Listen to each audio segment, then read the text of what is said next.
꼬꼬한테 마지막으로 물린 게 언제였더라? 입질이 사라진 지 한 1년 정도 된 것 같아요. 처음 입양했을 때는 얼마나 입질이 심했는지 손가락 성할 날이 없었어요. 분양하시는 분이 입질 없는 아이라고 광고를 내서 입양했는데 데려와 보니 입질이 있더라고요. 입질에 대한 기준이 사람마다 다르기 때문입니다. 하지만 귀한 생명을 입양했는데 함부로 파양하는 것도 도리가 아닌 것 같아서 키우면서 입질 교정을 시도해 보기로 했습니다. 인터넷에서 교정법을 찾아서 따라해 보았는데 저는 크게 효과를 보지 못했어요. 새도 사람처럼 성격이 다 달라서 같은 공식을 적용해도 결과가 다를 수 있거든요. 그래서 다 포기하고 그냥 물리고 살았습니다. 모란앵무가 장수하면 15년 이상을 산다니까 앞으로 15년 동안은 손가락에 피 마를 날이 없겠다 하고 생각했지요. 그런데 또 물리는 것도 일상이 되니까 익숙해져서 아무렇지 않더라고요. 그렇게 한 2년 정도 지났는데 어느 날 모란이가 스스로 입질을 자제하는 것 같다는 느낌이 들었어요. 참 신기하더라고요. 사실 모란이처럼 작은 새들에게 입질은 정말 중요한 생존 수단입니다. 사방이 천적으로 둘러싸인 자연에서 둥지와 알을 지키려면 침입자를 부리로 꽉 물어버리는 방법뿐이 없거든요.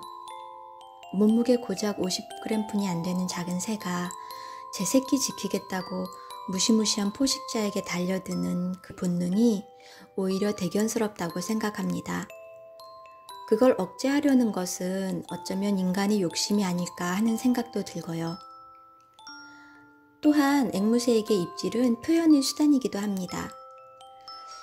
모란이는 졸리면 집사손으로 아장아장 걸어와서 부리로 손가락을 잘근잘근 깨물고 머리를 숙여요. 머리 긁어달라는 표현이거든요. 집사한테 애정 표현할 때는 아주 살살 깨물고요. 장난할 때는 좀 세게 깨물어요. 그러다가 부리 힘을 조절 못해서 피가 나도록 덥석 깨물면 그땐 입질이 되지요.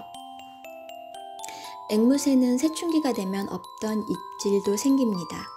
하지만 더 성숙해지면 스스로 자제하는 능력이 어느 정도 생기는 것 같아요.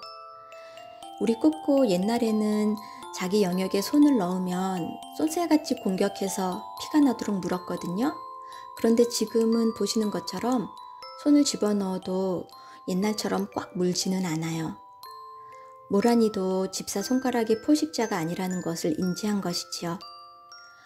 하나도 안 아프다고 하면 거짓말이고 그냥 조금 아프게 뭅니다. 그런데 모란 집사에게 이 정도는 아무것도 아니에요. 모란이들이 부리 힘이 세거든요. 이렇게 장난하는 거예요. 앵무새랑 함께 살다 보면 이게 장난인지 애교인지 심술인지 실수인지 감이 옵니다. 사람과 새가 서로 교감하면서 이해하고 적응해 나가는 것이 참 신기하죠? 자, 그럼 요약해 보겠습니다.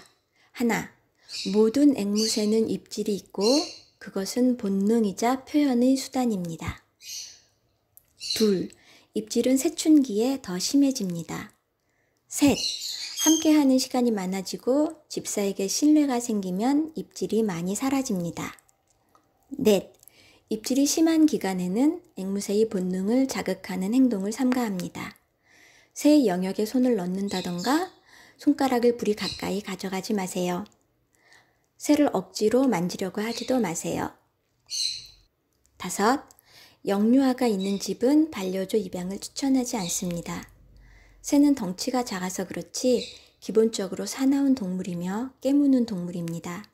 아이가 그것을 받아들일 수 있는 나이가 되었을 때 입양을 고려하시는 것이 좋습니다. 시청해 주셔서 고맙습니다. 아야.